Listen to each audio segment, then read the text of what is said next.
Bueno, vamos a seguir estudiando nuestro libro, el Evangelio de Mateo. Hoy nos toca capítulo 8, versículo 5 al 13. Vamos a leerlo. Dice: entrando Jesús en Capernaum, vino a él un centurión rogándole y diciendo: Señor, mi criado está postrado en casa, paralítico, gravemente atormentado. Y Jesús le dijo: yo iré y le sanaré. Respondió el centurión y dijo: Señor, no soy digno de que entres bajo mi techo, solamente di la palabra y mi criado sanará. Porque también yo soy hombre bajo autoridad y tengo bajo mis órdenes soldados, y digo a este: ve, y va, y al otro: ven, y viene, y a mi siervo: haz esto, y lo hace. Al oírlo Jesús se maravilló y dijo a los que le seguían: de cierto os digo, que ni aun en Israel he hallado tanta fe. Y os digo que vendrán muchos del oriente y del occidente, y se sentarán con Abraham e Isaac y Jacob en el reino de los cielos, mas los hijos del reino serán echados a las tinieblas de afuera. Allí será el lloro y el crujir de dientes. Entonces Jesús dijo al centurión: ve, y como creíste, te sea hecho. Y su criado fue sanado en aquella misma hora. Señor, una vez más pedimos tu asistencia, la asistencia de tu Espíritu Santo, para que tu palabra sea predicada con tu poder, con tu autoridad, y que sea tu verdad y nada más que tu verdad. Ayúdanos, Señor, en esta mañana a que ésta nos lleve a Cristo, que ésta nos lleve a toda la verdad. Te lo pedimos en el nombre de Jesús. Amén y amén. Bueno, para darle un orden a estos versículos y para saber más o menos qué vamos a ver en él, podemos tomar como tema central la fe genuina. Y esta podemos dividirlo en que tiene característica como que debe ser humilde, y esta fe genuina debe reconocer la autoridad de Jesús. Simplemente en esto podemos resumir estos versículos. Y antes de empezar a desarrollar los versículos en sí, vamos a pararnos y vamos a ver el contexto inmediato que hay aquí, para después ir desglosando y entendiendo lo que estaba sucediendo. Y aquí, en estos versículos, vemos un nuevo personaje que se suma: el centurión romano. Claramente era romano, pero ahí podemos decir entonces que al ser romano, por lo tanto, era un gentil para la religión judía, alguien que no pertenecía a la descendencia de Abraham, por ende no tenía la salvación que Cristo prometía. Eso por lo menos decían los judíos en aquella época. Estos centuriones estaban a cargo de aproximadamente 80 hombres que estaban bajo su autoridad, a los que él podía mandar, dar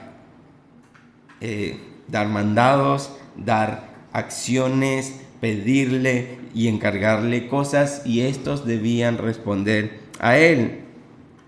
Pero estos centuriones podemos entender que no eran cualquier persona, sino eran personas preparadas, personas capacitadas, personas que después de ser puestas en el lugar donde les tocaba, estaban en autoridad y estaban bajo autoridad, y que ellos, para poder llevar a cabo esta labor, eran buenos administradores y por ende le entregaban poder de parte de Roma para llevarse a cabo su trabajo. También nos hablan estos versículos de un esclavo que estaba enfermo. El esclavo, el siervo de este soldado romano, de este centurión. Y nuevamente, para poner el valor de los esclavos, he buscado un nuevo ejemplo, y dice así: el gran filósofo griego Aristóteles decía esto. Este hombre, este filósofo, aseguraba que no podía haber amistad ni justicia hacia las cosas inanimadas, ni siquiera hacia un caballo, un buey o un esclavo, en ese nivel. Porque se consideraba que amo y esclavo no tenían absolutamente nada en común. El filósofo declaró: un esclavo es simplemente una herramienta viva, así como una herramienta es un esclavo inanimado. Nada más y nada menos que eso. Así que una vez más vemos el nivel y la posición que tenían estos esclavos ante la sociedad donde se están escribiendo estos versículos. Entonces, entendiendo, centurión, esclavo, empecemos con nuestros versículos. Y hemos dicho que la fe se caracterizaba en estos versículos de que debía ser una fe genuina por su humildad. Y vemos los versículos 5, 6 y 7. Entrando Jesús en Capernaum, vino a él un centurión rogándole y diciendo: Señor, mi criado está postrado en casa, paralítico, gravemente atormentado. Y Jesús le dijo: yo iré y le sanaré.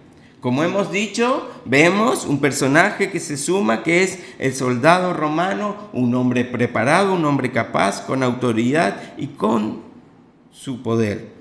Teniendo estas características, la mayoría de las veces podemos ver soldados romanos que eran déspotas, irrespetuosos, orgullosos y con aire de grandeza. Claramente podemos ver que específicamente este centurión, no tenía estas características. Por eso nos dejan ver en estos versículos de Mateo este detalle que no es poco menor. En el paralelo de Lucas realmente podemos ver aún más detalles. Lucas 7, versículos 3 y 5 dice: cuando el centurión oyó hablar de Jesús, le envió unos ancianos de los judíos rogándole que viniese y sanase a su siervo. Y ellos vinieron a Jesús y le rogaron con solicitud, diciéndole: de este romano es digno de que le concedas esto, porque ama nuestra nación y nos edificó una sinagoga. Aparentemente, este soldado romano se había convertido en un gentil prosélito. ¿Qué significa esto? Que este romano había abandonado su religión, había abandonado sus ídolos, sus creencias, para adoptar como religión suya ahora el judaísmo. Por ello nos deja ver que él simpatizaba ante el pueblo judío y que también generosamente ayudó a levantar una sinagoga. Así que podemos ver un personaje que desencajaba de toda la historia, de todos los romanos, y poco a poco podemos ver por qué. Entonces, ahora podemos ir a Hechos, capítulo 10, versículo 1 y 2. Y fíjense, nuevamente había en Cesarea un hombre llamado Cornelio, centurión de la compañía llamada La Italiana, piadoso y temeroso de Dios con toda su casa, y que hacía muchas limosnas al pueblo y oraba a Dios siempre. Nuevamente encontramos un centurión atípico, pero fíjense que anteriormente los ancianos judíos clamaban a Jesús y le decían: este es digno. Pero fíjense cómo el mismísimo apóstol Pedro veía a este centurión en Hechos con los siguientes versículos 28, y les dijo: vosotros sabéis cuán abominable es para un varón judío juntarse o acercarse a un extranjero, pero a mí me ha mostrado Dios que a ningún hombre llame común o inmundo. Pedro, por revelación divina, había bajado unas mantas con animales y allí Dios le revela que debía ir a la casa de este centurión, de Cornelio, pero por revelación divina. Ahora, el que estamos viendo ahora, simplemente se había ganado y había simpatizado con los judíos.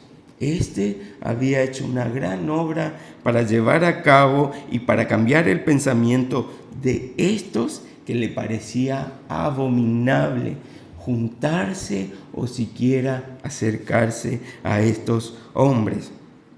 Ante todo este trasfondo, estos dicen que este centurión es digno.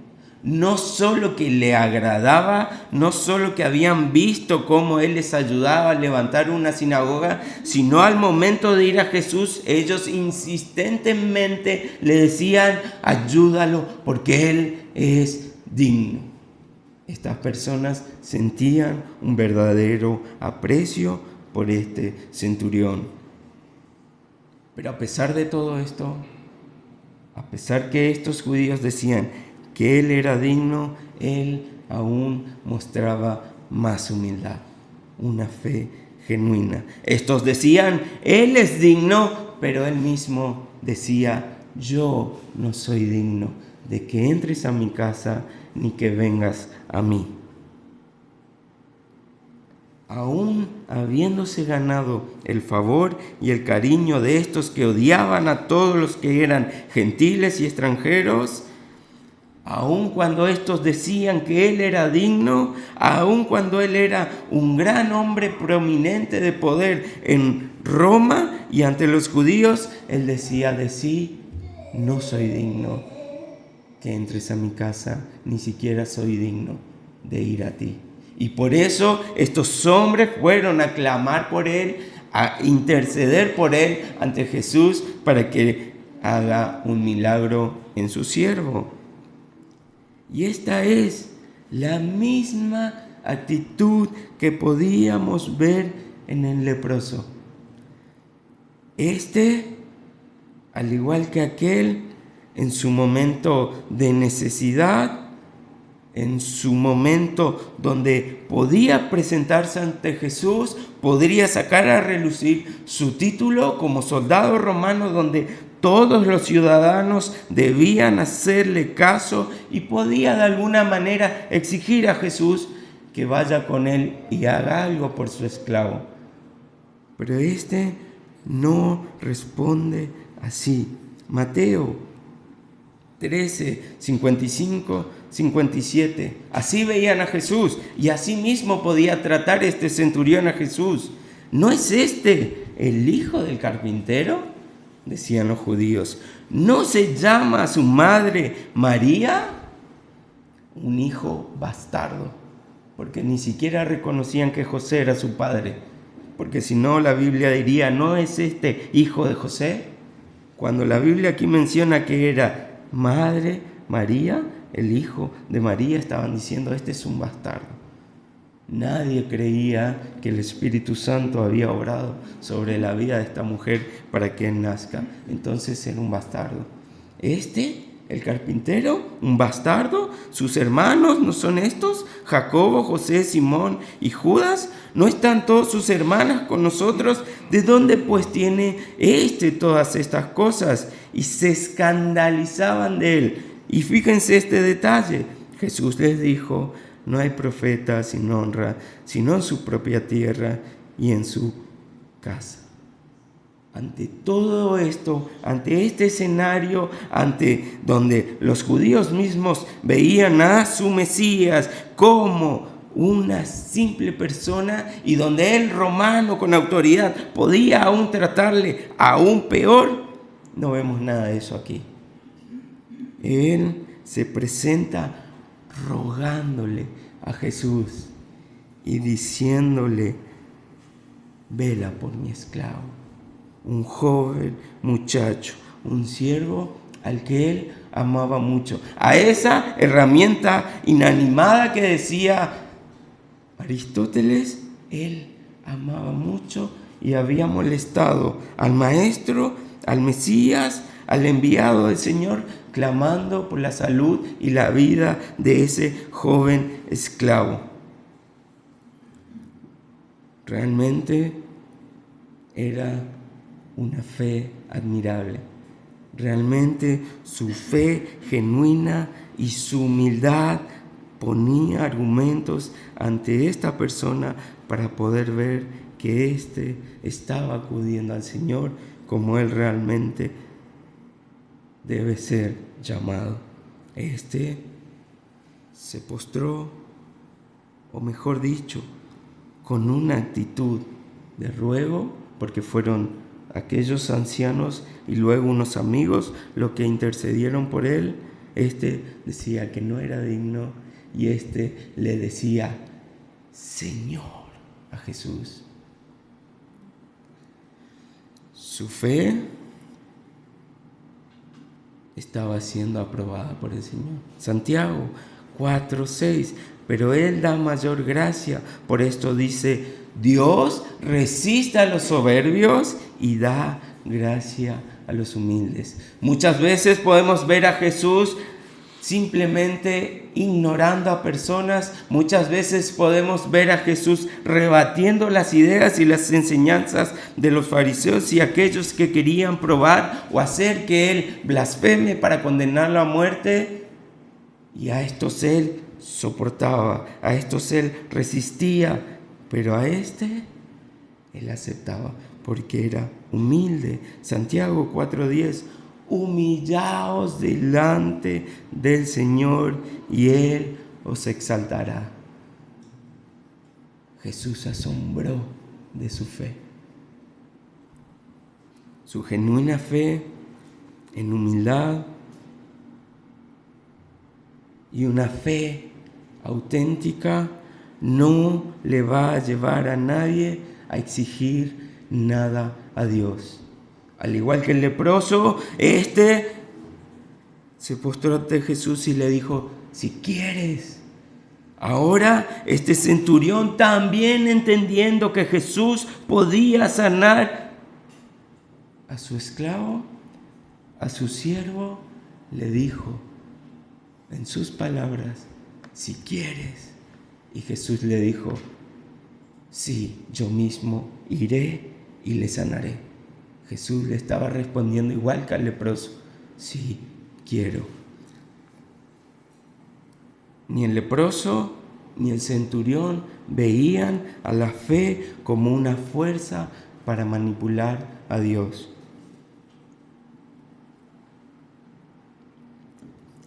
Entonces, claramente podemos decir que esta sanidad que va a ser llevada a cabo no es proporcional a la fe del centurión, sino que esta sanidad se produce en respuesta de la fe a Jesús que tenía este centurión.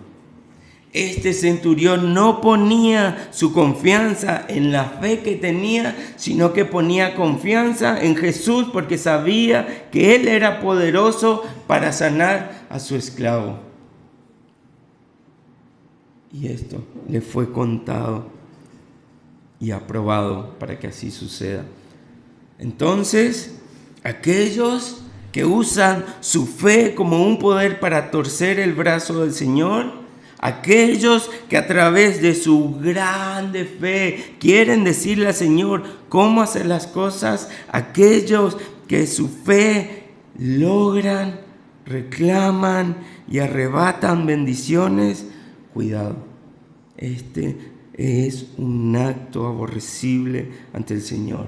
El leproso confiaba en Cristo, confiaba en su poder y él clamaba, si es tu voluntad, si quieres. Este le decía, yo sé que tienes el poder, yo sé que eres el Mesías, tú eres mi Señor. Sana a mi siervo, yo mismo iré y le sanaré. Algunos argumentan: yo tengo fe en el Señor, me congrego, sé doctrinas, sirvo, ofrendo, así que el Señor está obligado a bendecirme. No, claro que no. Si quieres, tienes que ser y hacer la pregunta correcta, no dudando de su poder, no dudando de su soberanía, sino consultando por su voluntad. Así y solo así la fe acude a su Señor. El centro de la fe no eran los milagros, no era la fe en sí misma, sino que la fe tenía como centro a Jesucristo. Y nuestra fe debe ser en Jesucristo, en el Hijo del Hombre, en el Dios encarnado, en la piedra angular. Este romano, este gentil, podía ver en Cristo a su Señor. Este romano, de aquel que había escuchado en la ciudad lo que estaba haciendo Jesús y que seguramente había aprendido con sus amigos judíos quién era el Mesías, ahora le ruega y le dice: Señor, sé que puedes hacerlo. He escuchado de tus milagros, he escuchado de tus señales. También he aprendido en la ley de los judíos que puedes hacerlo. Y allí implícitamente está su pregunta: ¿puedes sanar a mi siervo? Y el Señor responde: yo iré y le sanaré. Sí, quiero. Entonces, aquí nos tendríamos que preguntar nosotros también: ¿queremos algo del Señor? Y así como estos hombres, tanto el leproso como el centurión, debemos presentarnos ante el Señor en oración y ruego, humillándonos, reconociendo su poder y soberanía, clamando por su misericordia y que ésta sea su buena voluntad. Aquel seguramente les dirá: sí, quiero. Algunos tal vez no le responderá nada y a otros tal vez le diga: bástate de mi gracia. Entonces no podemos esperar que aún teniendo fe en el Señor se hagan las cosas como yo quiero. ¿Tengo un problema? Señor, ¿es tu voluntad? Sí, quiero. Señor, ¿es tu voluntad? Bástate de mi gracia. Es la respuesta que nos puede dar el Señor. Entonces, ante esto, simplemente debemos sucumbir ante Él, ante su voluntad y aceptarla. Pero sepamos con toda certeza que su voluntad es agradable y perfecta, y todo lo que Él hace ayuda para bien a sus hijos. Sea la respuesta que tengamos del Señor, sea que haya recibido un milagro o no, sea que aún estoy clamando para que el Señor haga algo en mi vida, en mi economía, en mi salud, en donde sea, Él hace lo bueno y perfecto. Él, todo lo que permite en nuestra vida es para nuestro bien. Y eso, solo eso, la certeza en Jesucristo, la confianza en Jesucristo y su perfecta voluntad, eso ya nos da paz, gozo y certeza. Ahora, no solo veíamos que una fe genuina tenía humildad, sino también que la fe reconoce la autoridad de Jesús. Y para ellos vamos a poner en claro contraste con la Biblia para dejar ver por qué era diferente lo que estaba haciendo este centurión. Mateo 12, 22 y 24. Entonces fue traído a él un endemoniado, ciego y mudo, y le sanó, de tal manera que el ciego y mudo veía y hablaba. Y toda la gente estaba atónita y decía: ¿será este el hijo de David? Mas los fariseos al oírlo decían: este no echa fuera a los demonios, sino por Beelzebú, príncipe de los demonios. Jesús había hecho milagros, señales. Este centurión podía escuchar su fama y por eso acudió a él. Estos que vieron sus milagros, sus señales, aquellos demonios que salían por su poder, no lo reconocieron. Por el mismo Beelzebú saca los demonios afuera.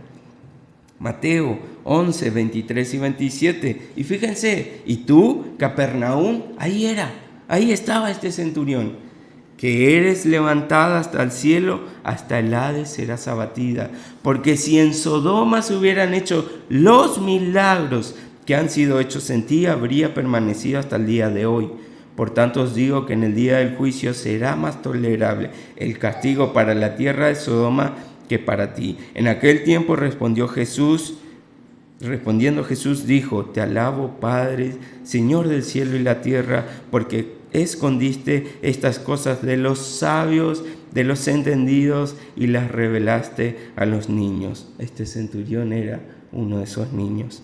Sí, Padre, porque así te agradó. Todas las cosas me fueron entregadas por mi Padre, y nadie conoció al Hijo sino al Padre, ni el Padre conoce a alguno sino el Hijo y aquel a quien el Hijo le quiera revelar. Juan 12:37.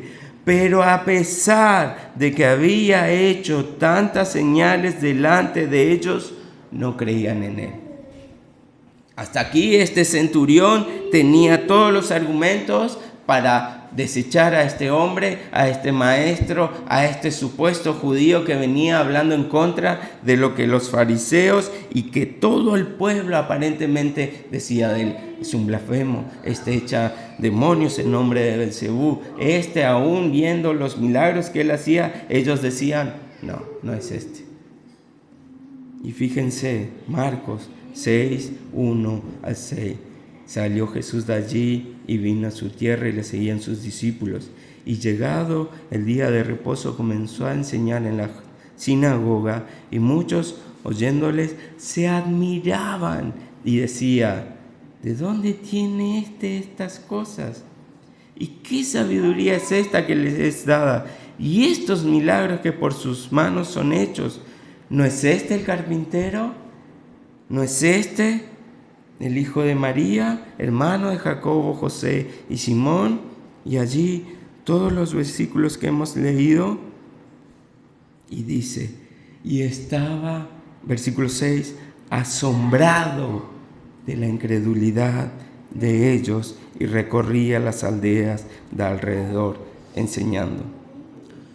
Toda fe que no declare la autoridad de Jesús no es una fe genuina. Debemos confesar con nuestra boca que Jesús es el Señor y creer con todo nuestro corazón.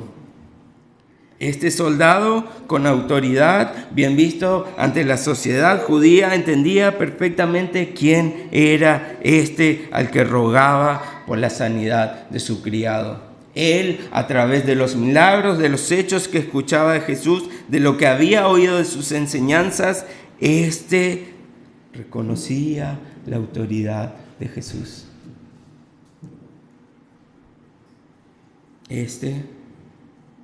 No era aquellos de cual el Señor nos advertía. Señor, Señor, dirán algunos. Cuando dijo Señor, lo dijo de todo corazón, creyendo que Él era el Cristo. Y no solo esto, su fe en Jesús era tal que Jesús mismo se maravilló. Ni aún en Israel he hallado tanta fe. De estos anteriores se asombró de su incredulidad, de los judíos, de los fariseos, aquellos que conocían que iba a venir. De ellos se sorprendió de su incredulidad, de se sorprendió de su fe. Un hombre gentil. Los míos, decían Jesús, no me recibieron, no me conocieron. Capernaum iba a ser condenada Perdón.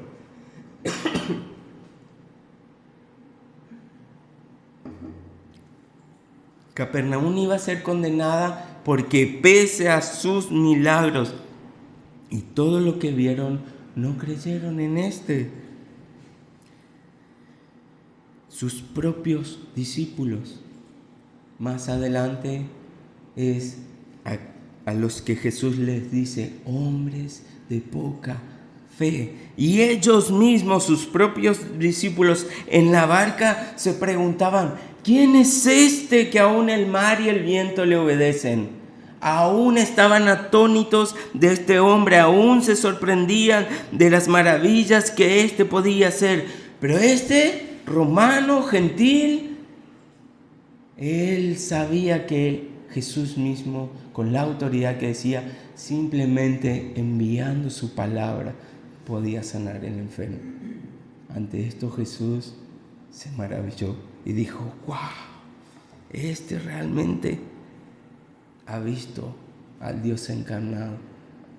Este realmente ha entendido quién soy yo. Este realmente tiene una fe para ser aplaudida. Este soldado tiene una fe increíble y él mismo se asombró. No que Dios sea asombrado con cosas, sino que Jesús, en su condición de hombre, en su humanidad, estaba siendo sorprendido por este hombre.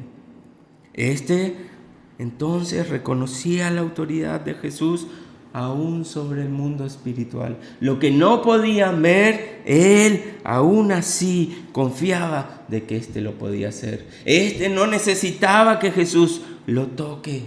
Este no necesitaba siquiera que Jesús se acerque, porque entendía que tal vez Jesús como judío se sienta impuro ceremonialmente al acercarse a un gentil. ¡Ay, qué cosa tan fea es!, decía Pedro, acercarnos a ustedes, los gentiles.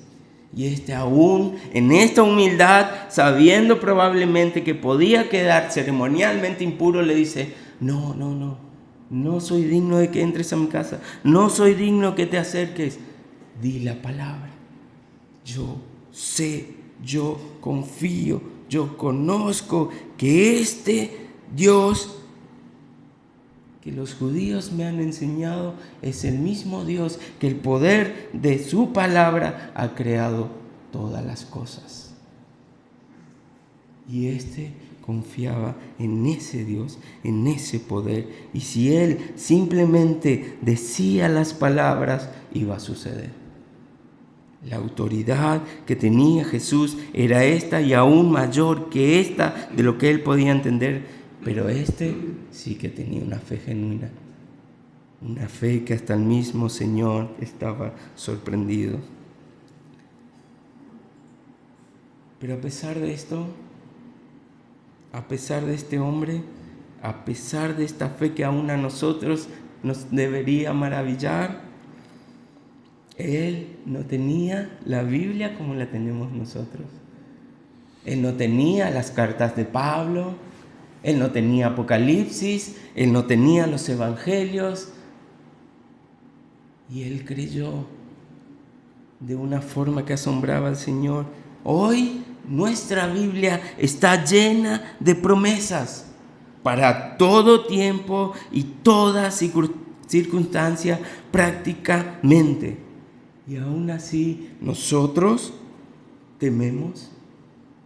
Aún así nosotros nos preocupamos, flaqueamos, nos desalentamos, no confiamos muchas veces en Dios, nos angustiamos grandemente, nos estresamos, nos cansamos, perdemos la paz, perdemos el sueño, tenemos ansiedad, tenemos estrés y un gran etcétera. Y simplemente con escuchar de él decía, yo confío en ese hombre, yo confío en su autoridad. ¿Y nosotros?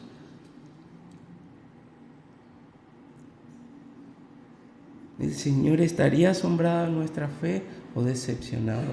¿Seríamos aquellos que Él diga, hombres de poca fe? ¿O sería aquellos que dirán, wow, cuánta fe tiene este hombre?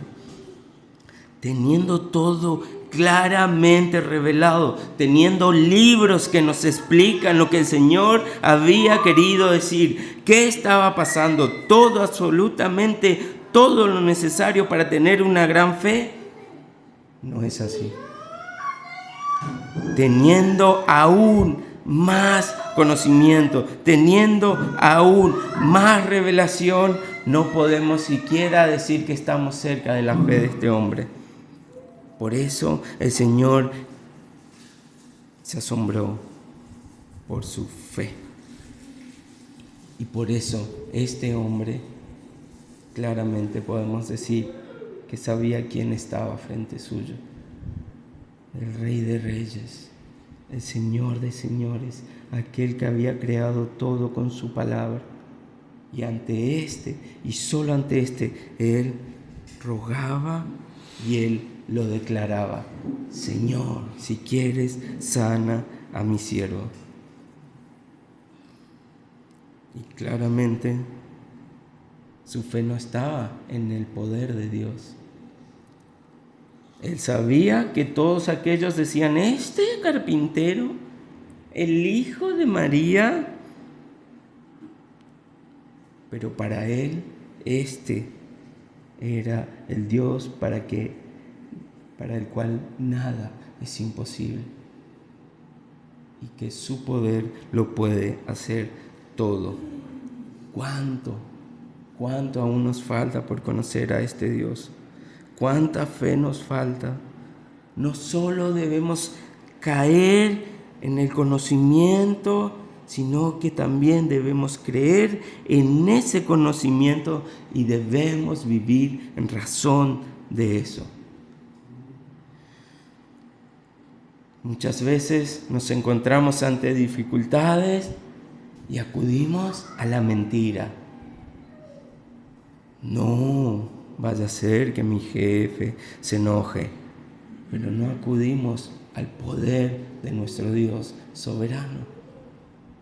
Muchas veces las crisis económicas llegan y simplemente la fe en el dinero, en lo que yo pueda lograr, en mis posesiones, me dan tranquilidad, y no en el Dios que es el que me sustenta, el dueño de todo el oro y la plata. Y así podríamos hablar de millones de ejemplos. Pero si realmente conocemos al Dios de la Biblia, si realmente podemos ver todos sus atributos, cómo es Él, no va a haber lugar a la duda. Todo temor va a ser echado fuera. La paz, como no la da este mundo, estará con nosotros. Nuestra confianza estará firme porque habremos confiado en la roca. Nuestro gozo sería eterno porque nuestro tesoro está en los cielos.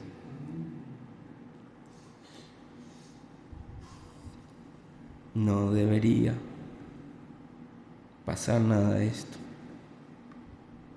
Solo deberíamos tener acciones de gracia. Deberíamos tener consuelo, esperanza, certeza, gozo, paz, valentía y todo lo que podemos encontrar en su palabra, porque nuestra fe debería estar puesta en Dios, no en lo que Él nos pueda dar, no en sus milagros, no en sus señales, en Dios. Y si nuestra fe está ahí, seremos más que vencedores.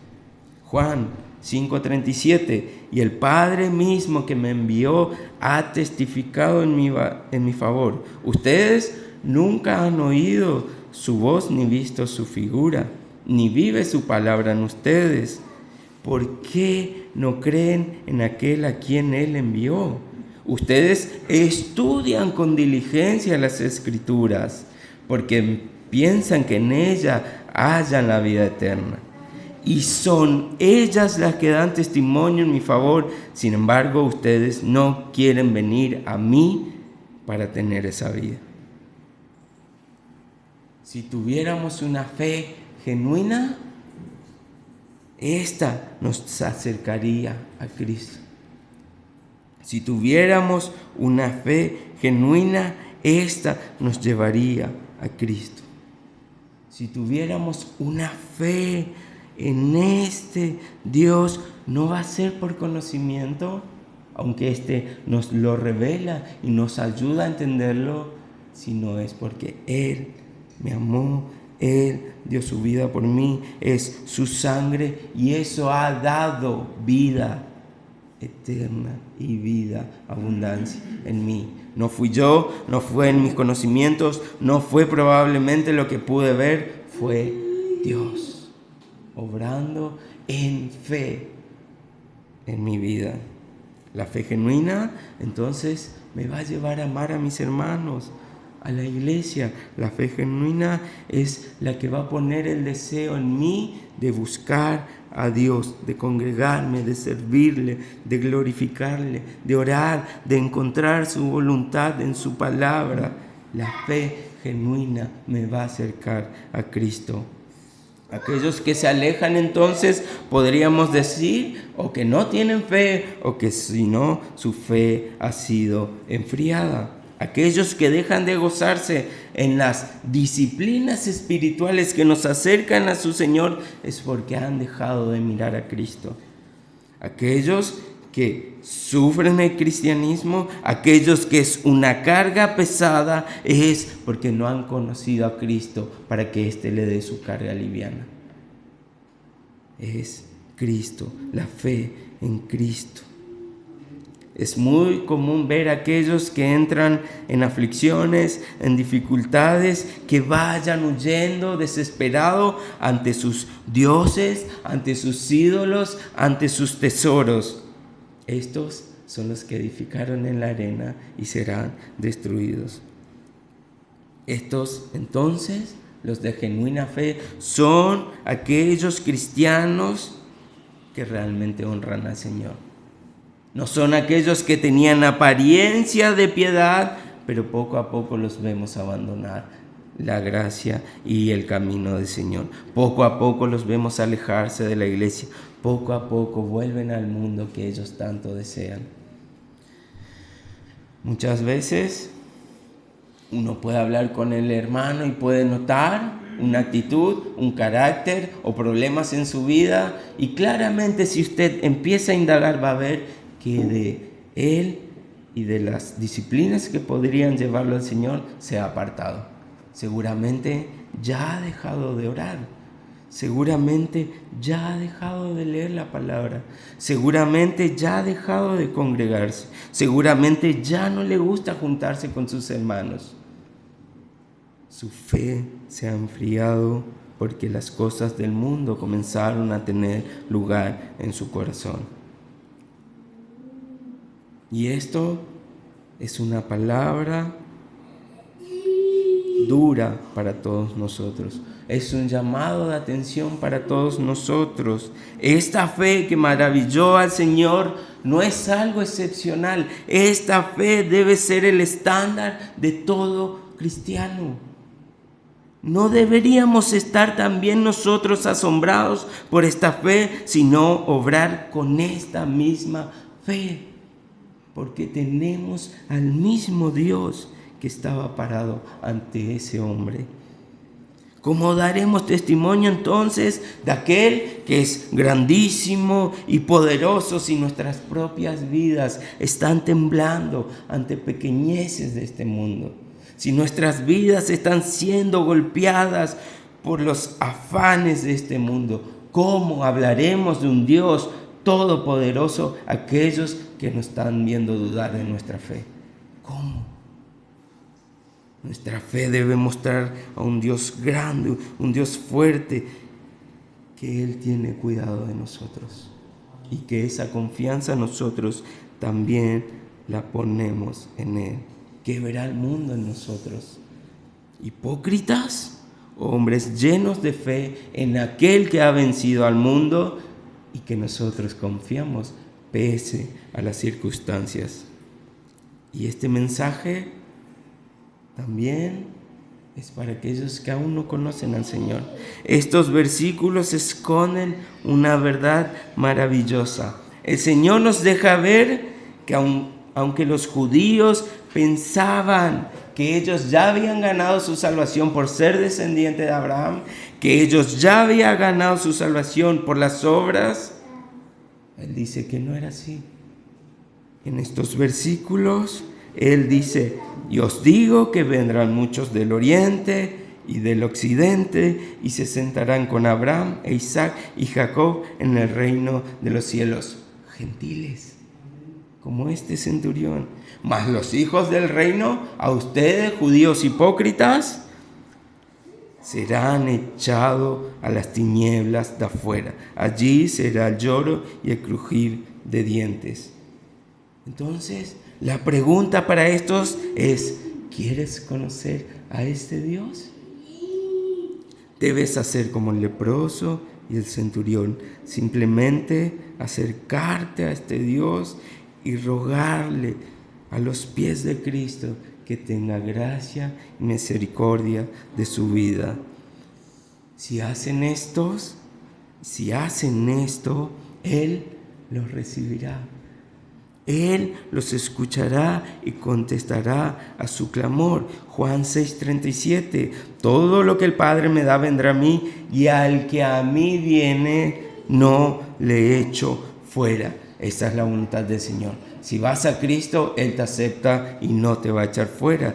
Juan 6:40. Y esta es la voluntad del que me ha enviado, que todo aquel que vea al Hijo, que vea a Cristo como su Señor y que cree en Él, tenga vida eterna.